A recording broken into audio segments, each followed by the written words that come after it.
Hi, this is Paul. Welcome to my spoilers review of Thor Ragnarok, which I saw yesterday. I have a spoiler-free review on my main channel, Trade Pastor. If you follow the link in the description box, you'll see that review if you don't want to know about spoilers, which this review will have plenty of them.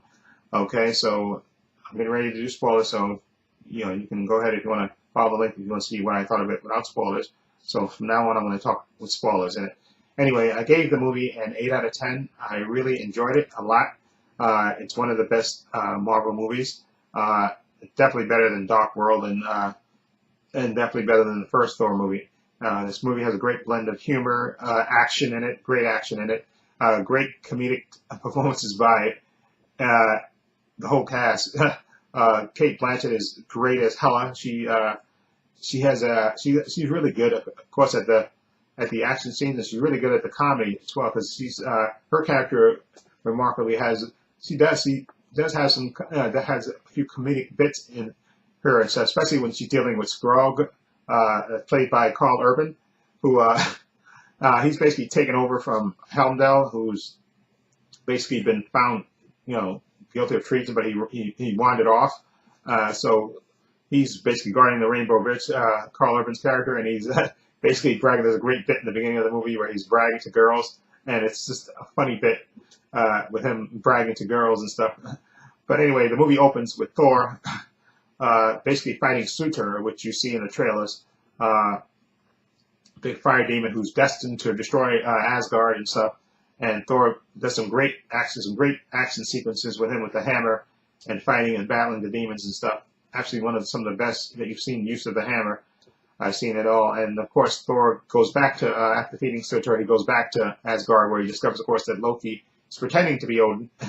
And then Odin, Loki, and there's also a great cameo because Odin's basically, when Thor comes back to Asgard, Odin is watching a play about the heroic death of Loki, which is played by Matt Damon, which is absolutely hilarious. I just started cracking up when I saw Matt Damon dressed up as Loki. That was hilarious. Anyway, after Thor discovers that deception, they go back to Earth to find Odin. They run into Doctor Strange, who guides them towards to where Odin is. And they discover, of course, Odin is dying, and he basically says goodbye to his sons. And once upon his death, you get the reveal of Hela. Okay, and Hela, played by the great Kate Blanchett, she tells them basically that she's Odin's firstborn kid, and was basically Odin's executioner. She helped him conquer the Nine Realms, and then she got too ambitious, and Odin basically banished her. And she's here to basically take over Asgard again, and she wants to conquer more. Of course, Loki and Thor try to stop her, and in the midst of trying to stop her, they get pulled back to Asgard, and of course Hela's fighting them when they're on their way back, and they get basically split off into this basically other planet, and which is run by Jeff Goldblum's character, which I think is, I'm trying to remember what his character's name is. I think it's not the Grand Master. Is it the Grand Master? I'm not, yeah, I think it's the Grand Master. I'm not sure. But anyway, they get splintered off to that world, and Thor gets captured, and basically by Tessa Thompson's character, who we later discover is a Valkyrie, and she brings him to the Grand Master, say this is a contender, somebody to fight your champion. And of course, later we find out that that champion is the Hulk. Okay, and the Hulk basically doesn't recognize Thor at all, and so you see that scene that you see in the trailer where Thor is happy to see the Hulk, but of course the Hulk doesn't recognize him, and they have an intense and really intense great battle. And there's also a great scene where where Thor basically points out, once he sees that the champion is the Hulk, he said, Loki, see, it's and the Hulk, and Loki has this moment where he has this crap in his pants moment where he basically says he has to leave, and it's absolutely hilarious. But anyway, they have this intense battle, and we get to see Thor actually use his new powers without his hammer. He gets to bring down the lightning and stuff, and it's a pretty intense fight that they have. Okay, and basically Thor has to, after the fight is over, they actually do get Hulk to calm down and change back into Banner, and of course Thor wants to get back to Asgard because he wants to fight and stop Hela from basically destroying Asgard and stuff and enslaving it.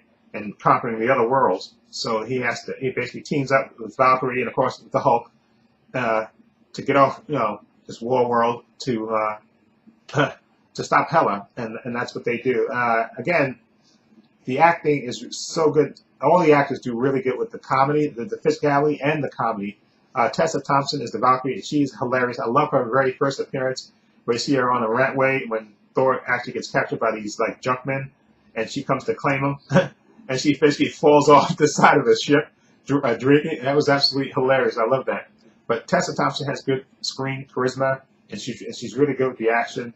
There's some great scenes with her. There's another great fight scene with her and Loki, actually. And she's really good and has really good screen presence. And I think they sort of kind of hint at a relationship. I think the Hulk calls her Angry Girl at them. I think they were trying to kind of do like a subtle hint to, War World, where the Hulk had, he got married and had a relationship with this. I forgot what the lady's name was that he had a relationship, had the kid with. But I think they were trying to go for that a little bit. But there was also moments when she was kind of flirting with Thor too at the same time. But anyway, Tessa Thompson is great. And I know she made a suggestion about her bringing an all-female Avengers movie, and I think they definitely should include her in it because she has great screen presence. She's good with the physicality and stuff, and I think she would be great in it. So I definitely agree with her. Now, Cate Blanchett. Cate Blanchett was actually fantastic as hell. She was menacing, intense, and really good with the comedy as well, which, surprisingly, she was really good with that, and she definitely should do more comedy because Cate Blanchett is just a really good actress, and she had a great presence as this world beater who was coming back to claim what was rightfully hers, what she thinks was rightfully hers. She was absolutely fantastic. And Jeff Goldblum, what can you say about Jeff Goldblum? He's Jeff Goldblum. He's just absolutely fantastic. He had like a little sidekick with him, assistant, who was basically the straight man to him. And they were absolutely fantastic playing. He's fantastic, Jeff Goldblum, playing off of her, which is absolutely hilarious. And Tom Hiddleston, what can you say about him as Loki? He just owns the role, and him and Chris Hemsworth are great, when they're in scenes together. They really play well off each other, which I really liked. And Anthony Hopkins is Odin. He wasn't in the movie that long, but the few scenes he had in it, he were memorable because there was a great moment, when they first encounter him, and he's basically talking about wanting to get on to the other part of his life, that this part was over, and there's a great moment when Thor is basically dying, and Odin basically tells him, listen, the hammer was not the source of your power. Okay, the hammer was basically for you to harness your power, but you basically gave him a pep talk. Okay, and which was really good and really intense. I really like that. And Carl Urban played Scrooge, the Executioner, who was in the comics was called like the Executioner. And he was funny, and you got to see him use his actual natural accent, which I thought was really good. And he was good. He had a few really good moments in this movie, which I really liked. So I love Carl Urban. He's a really good actor. And then, of course, Idris Elba as Helmdall. He got to do more than he did in the previous movies. He actually was basically helping the Asgardians trying to escape Hela's wrath and stuff. And he stole and tucked the sword with him. He stole the sword that turns the Rainbow Bridge to bring people back. He actually stole it, and he was helping people go back. And he actually communicated with Thor when Thor was on the war world, telling him what was going on, and so that was good. So I like Idris Elba got to do a little bit more than just make a cameo appearance in this, which was good for him. But again, this movie is this director was great because you had a great mix of action, great mix of comedy. There was another great character, the rock creature who Thor met in the pits before he was getting ready to have the fight with the Hulk. He was absolutely hilarious. I love that character. He had some of the best lines ever, especially that moment at the end where he said he crushed Phil, and then he said, I think Phil is dead. And then Phil came to life. He said, oh, Phil's not dead.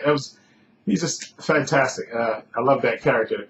I think that's a character based on a comic book character, but I'm not sure about that. But he was absolutely hilarious. I loved him. And of course, Thor basically lost an eye. So in this movie, which I didn't expect, and Hela took his eye out, and so now he looked like Odin with the patch. He had a patch on his eye, and I thought his eye was going to come back or something, but I think it does come back because I think in that Infinity War trailer that gets released, you actually see him with 2 eyes. It looks like he has both his eyes back. So somewhere along the line, he gets his eye back. So, but I guess they try to do that so he, saying that he's going to be the new ruler of Asgard or whatever. But basically, Asgard gets destroyed because to defeat Hela, Hela is still strong. And even though Thor convinces the Valkyrie and to come back with him to help defeat Hela, and they do that, but they really can't stop Hela because she's too powerful. So what Thor does is he brings Sutar back. Sutar, who he fought in the beginning of the movie, he actually brings him back to life to defeat Hela, and Hela has to fight him. And they really don't show you how. I mean, you see them fighting, but you don't see her. Everything gets destroyed around them, but you don't see her actually fall, which makes me back to my first point that she's going to be the one that Thanos is going to, because in the comic books Thanos was in love with death, and Hela is supposed to be the queen of death, so it kind of makes sense in a way, because you don't actually see her get defeated, and you see Asgard get destroyed, but you see all the Asgardians get on that ship that they bring back from the War World, and they take off to, I think they were supposed to be on their way back to Earth, but I assume they were going somewhere else. But at the end of the movie, the closing credit, you see a big ship come in front of that ship, and I'm thinking that's either Thanos. That's probably Thanos that they run into, and I guess we'll see that in the Avengers Infinity War, because you just see them on the ship, taking, like they're going back to Earth, but you see that big ship that overcrowds them, and they don't show you who it is, but the assumption is that's Thanos' ship. Okay, and of course, like I said, I think in that trailer, that behind the scenes, I saw a real crappy version of that Infinity War trailer. It looked like Thor had his long hair again, because in this movie, of course, he gets his hair cut. They cut his hair when he goes to fight in War World, but it looks like he gets his long hair back, and he has both his eyes. So somewhere along the line, his eye comes back. So I guess that will be what will happen. But this movie, again, was thoroughly enjoyable. A great mix of comedy, action, and really good. And again, Mark Ruffalo, I forgot to mention him. Mark Ruffalo was really good as the Hulk and as Bruce Banner. He was bewildered, not knowing where he was at first, and basically he was the Hulk basically for 2 years. Okay, fighting on War World. He was basically the Hulk for 2 years, and he had a great fear if he changed back to the Hulk that he wouldn't be able to that Banner would be gone. So they didn't really address that part, actually. I mean, after although there was a hilarious scene where they're escaping and they're in Asgard, and they have the big dog that Hela revives, and Hulk and Bruce Banner said, "Listen, I'll take care of that." He's on the ship with Valkyrie, and then because there's a great moment when actually after the Hulk calms down and turns back into Banner, and she doesn't know who he is. She doesn't she basically says, "You look familiar," but she doesn't know exactly who he is. So she doesn't know that he was a Hulk. And because I read this, there's a great moment in the comic book in the War World Hulk where he reveals himself before he gets married to the woman that he gets married to. He reveals himself as Banner. That he's really Banner, and she doesn't care, and she marries him anyway. But there's a great moment where he gets ready to jump off the ship to. I don't know if that was a nod to. There was another great moment in the Ed Norton Hulk movie where he did the same thing, where he basically jumps off the plane to stop the abomination, and you see him just crash through the thing. And he said, "What happened?" Then of course he comes up as a Hulk, and it's kind of basically the same thing. He kind of lands with a plaque right on the Rainbow Bridge, and the dog basically sniffs him and then kicks him off, and then of course he changes into the Hulk, which that moment was absolutely hilarious. Anyway, I cannot wait to see Infinity War. This movie, again, was great, and they got the director did a great job with the action and stuff, and I like the whole theme of this movie. Again, Thor, and I guess he always knew there's a great moment too between him and Loki when they're escaping War World, where he basically knows, he says, "Listen, I know you're going to betray me again." So he's one step ahead of him. Okay. Which is absolutely great, absolutely fantastic. A great moment that shows Thor was actually learning. He said, "We go through the same thing over again. I trust you. You betray me. We go the same cycle again and again." So I love that moment where he basically says, "Listen, it always comes down to that between the two characters." And again, they play off each other very well. Chris Hemsworth and Tom Hiddleston they're really good. And now I just hope they do make more Thor movies, because I know they're moving on to Black Panther, Ant-Man, and all that stuff. They're kind of moving away from the other characters, I think, a little bit. But I think they definitely should continue to make Thor movies now, because I think Chris Hemsworth has hit a stride as Thor, and I think he's just really good as Thor. And this movie really got to see his full. Of course, he can do the action and of course the comedy, and you really get to see him all this in full display. So I really hope they do make more Thor movies. Exactly, I think they definitely do. And I guess, like I said, Thor is technically the king of Asgard now. I think technically. So I'll definitely wait to see, I guess, after the events of Infinity War, exactly where Thor is in the Marvel Universe. And I think they definitely should make more Thor movies. A point that I didn't think they would after the Dark World, which was really not that great a movie. Anyway, and again, they did explain Jane basically dumping him. They just make a brief mention of it real quick. But again, Thor really didn't have a love interest in this movie, so but the movie worked anyway. Okay, I'm just, again, Natalie Portman, she's a good actress, but I guess for some reason she didn't want to keep making the movies. But which